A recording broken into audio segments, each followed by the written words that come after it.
હર હર મહાદેવ, જય શ્રી કૃષ્ણ બધાને। આજે હતો ડે 14 સેલ્ફ ચેલેન્જ। સવારે ઉઠી ફ્રેશ થઈ કરી સ્ટ્રેચિંગ એક્સરસાઇઝ।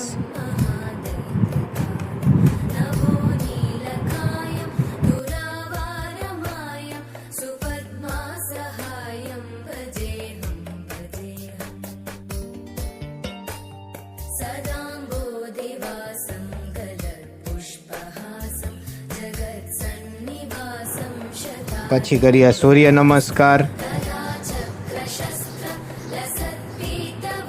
પછી કર્યા પુશઅપ્સ। પછી નવી એક્સરસાઇઝ ચકલા કોઈ દી બાદ ના બને। પછી આવી ગયા યોગાસન મુદ્રામાં અને કરી દીધા યોગા સ્ટાર્ટ। પછી કરી આ એક્સરસાઇઝ।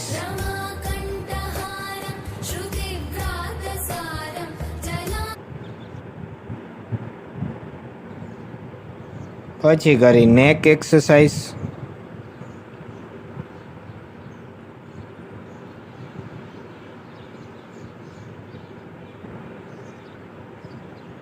પછી થોડીક વાર ધ્યાનમાં બેસી ગયા। પછી કર્યું બોડી રિલેક્સ। સાંજનો મસ્ત વ્યૂ।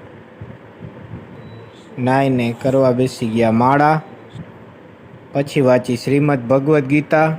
કોઈ પણ અસ્ત્ર શસ્ત્ર આત્માને છેદી શકતો નથી। અગ્નિ તેને બાળી શકતો નથી। પાણી તેને ભીંજવી શકતો નથી। પવન તેને સુકાવી શકતો નથી। તે નિત્ય, અચળ, સ્થિર અને શાશ્વત છે। પછી વાંચી હનુમાન ચાલીસા અને સન્ડે હતો એટલે આજે બારે ફરવા ગયા।